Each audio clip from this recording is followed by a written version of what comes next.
But I can't help my heart.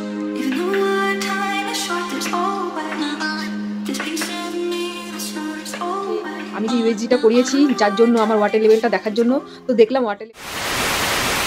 Good morning, এখন বাজে সকাল 10:30। আমি রেডি হয়ে নিয়েছি কারণ আজকে রয়েছে আমার ইউএসজি। তোমাদেরকে আগের দিন বলেছিলাম যে আমার ওয়াটার লেভেলটা একটুখানি কম রয়েছে, ওই কারণে আমাকে আমরির ম্যাম বলেছিল এক সপ্তাহ পর ওয়াটার লেভেলটা কত আছে সেটা দেখার জন্য একটা ইউএসজি করতে। তো জয় কালকে রাতে বাড়িতে এসছে, যেহেতু আজকে আমার পরীক্ষাটা করতে যাবো হাবড়াতে, একা একা তো যেতে পারবো না।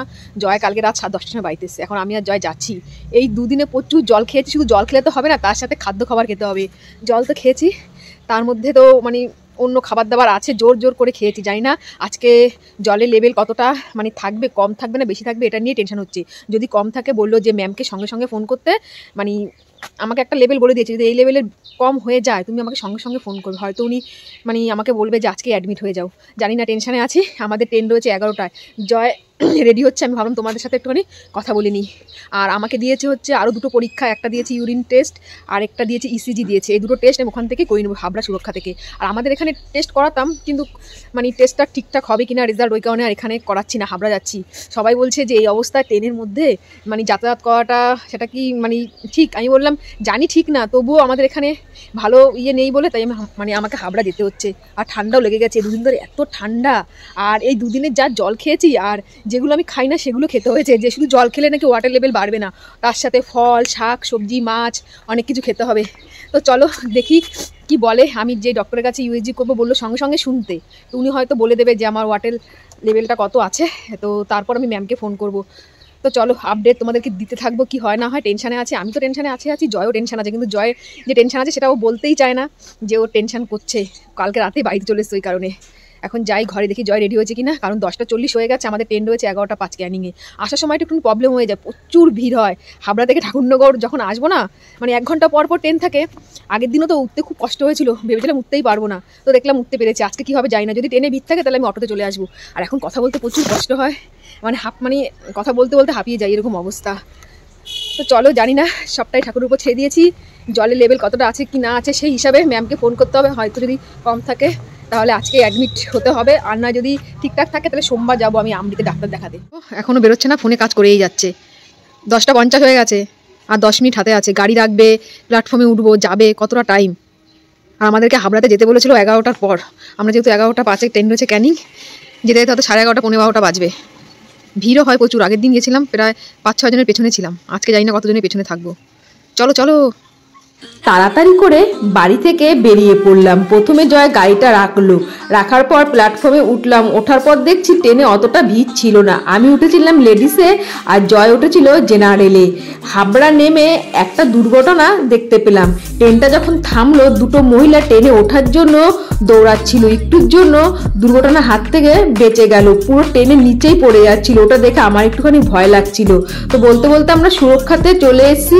ভ্যানে করে, ভ্যান ভাড়া নিয়েছিল 10 টাকা, আর আসার সাথে সাথে একটা টোকেন দিয়েছিল। কমপ্লিট হয়ে গেছে। এখন আমরা এখান থেকে ভ্যান ধরে নিয়েছি, দেখছি যদি ট্রেনের টাইম হয় তাহলে আমরা ট্রেনে যাবো, আর না এখান থেকে যাবো অটোতে।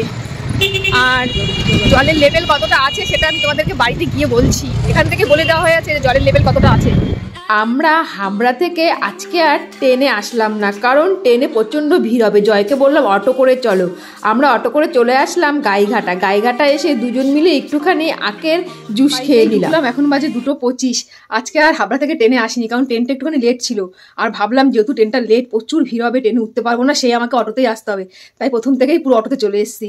হাবড়া থেকে অটোতে নেমে আসলাম গাইঘাটা থেকে অটোতে ঠাকুরনগর নামলাম। গাড়িটা আনা হয়নি, গাড়িটা জয় বিকেলবেলা যখন জিমে যাবে তখন গাড়িটা নিয়ে আসবে। হেঁটে হেঁটেই আসলাম, ড্রেসটাও চেঞ্জ করিনি, কষ্ট হয়ে গেছে। প্রথমে এসে জল খেয়েছি, কারণ সকাল থেকে জল খাওয়া হয়নি। আর বাইরে বেরোলে আমার জল খাওয়াটা কম হয়ে যায়, যেহেতু বারবার টয়লেট পাই, সেই করে জলই খাওয়া হয়নি। বাড়িতে এসে প্রায় 1 লিটারের উপরে জল খেলাম, ওই জন্য কষ্ট হচ্ছে কথা বলতে।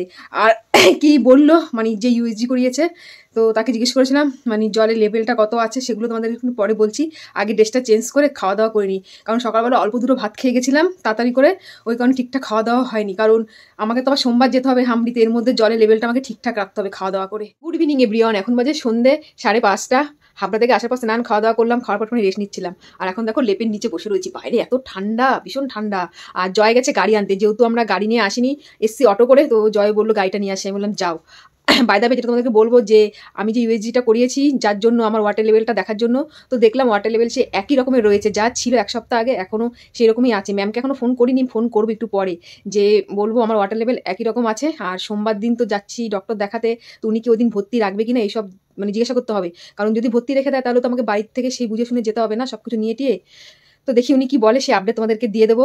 আর টেনশনে ছিলাম যে এর থেকে যদি কম হয়ে যায় ওয়াটার লেভেল তাহলে তো মানে বেশি টেনশনে থাকতাম, আরও বেশি খারাপ লাগতো, আর ভর্তিও হয়তো হতো। তো এখন একটুখানি মানে মনটাকে শান্ত করা গেল যে না একই রকম আছে, এর থেকে কমেনি। তো চলো, এই ছিল আপডেট। আর বাই দ্য ওয়ে এখন বানাবো পিঠের জন্য মা চাল ভিজিয়েছে। এই বছর পিঠে সেরকম খাওয়াই হয়নি, আজকে ভাবছি একটুখানি পাটিসাপটা বানাবো। তো পাটিসাপটার জন্য মা ওদিকে ময়দা সুজি টুজি এনেছে, আর জয় গেছে সন্দেশ আনতে, পাটিসাপটার ভিতরে পুর দেবো তাই। তো চলো পিঠেটা বানাই আর তোমাদেরকে শেয়ার করি। মনটা একটুখানি ভালো দেখে তাই পিঠেটা বানাতে যাচ্ছি, আর মন যদি খারাপ থাকতো তাহলে তো পিঠে মানে বানাতেই যেতাম না, পিঠে বাড়িতে হতোই না। জন্য সব সামান এখানে রেডি। আর আজকে আমি বানাবো পাটিসাপটা পিঠে। তো পাটিসাপটা পিঠে বানানোর জন্য প্রথমে চালের গুঁড়োটা মা করে নিয়েছে, এটা হচ্ছে চালের গুঁড়ো। আর এখানে রয়েছে রসগুড়, এই দেখো খুব সুন্দর গন্ধ, জয় অফিস থেকে যে গুড়টা এনেছিল সেই গুড়টা এখনো আছে। এখানে রয়েছে দুধ, এখানে রয়েছে সন্দেশ, এখানে রয়েছে ময়দা সুজি, আর রয়েছে চিনি। তো চলো সবকিছু দিয়ে সুন্দর করে চালের গুঁড়োটাকে মাখিয়ে প্রায় আধা ঘন্টা রেখে দেবো, তারপর আমি যাব পিঠে করতে। ব্যাটারটাকে সব কিছু দিয়ে ভালো করে আমি মাখিয়ে রেখেছিলাম, আর প্রায় 1 ঘন্টা ধরে এই ব্যাটারটা ছিল। এবার আমি চলে গেলাম রান্নাঘরে। এই বছর না আমাদের বাড়িতে অতটা পিঠে পায়েস হয়নি, যেহেতু আমার প্রেগনেন্সি জার্নি চলছে, আমি কিন্তু বাড়িতে বেশিরভাগই পিঠে পায়েস বানাই। তো আজকে মনে হলো একটুখানি পাটিসাপটা খাওয়ার জন্য, আমার না জয় আর বাবা বলছিল পাটিসাপটা পিঠে খাবে, আর ভেবেছিলাম যে করব না, যেহেতু আমার একটুখানি মনটা খারাপ ছিল, ওয়াটার লেভেলটা কমে গেছিল। তো দেখলাম যেহেতু ঠিকঠাক আছে, তাই ভাবলাম দুজনকে একটুখানি পাটিসাপটা পিঠে করে খাওয়াই। আমি ভেবেছিলাম পিঠেটা উঠবে না, তো দেখলাম কি সুন্দর ঠিকঠাক পিঠে উঠেছে। এই দুটো পিঠে নিয়ে আমি চলে গেলাম বাবার কাছে, বাবাকে খেয়ে দেখতে বললাম মিষ্টি ঠিকঠাক আছে কিনা। বাবা বললো সব ঠিকই আছে। এইভাবে আমি প্রায় সব পিঠেগুলো করে নিয়েছি। আবার আমাকে সোমবার দিন যেতে হবে কলকাতা আমৃতে। জানি না ওই দিন ডাক্তারবাবু কি বলবে, সেটারই চিন্তা ভাবনা করতে করতে সব পিঠেগুলো আমার বানানো কমপ্লিট হয়ে গেছে। তো চলো আজকের মতন টাটা এভরিওয়ান, গুড নাইট।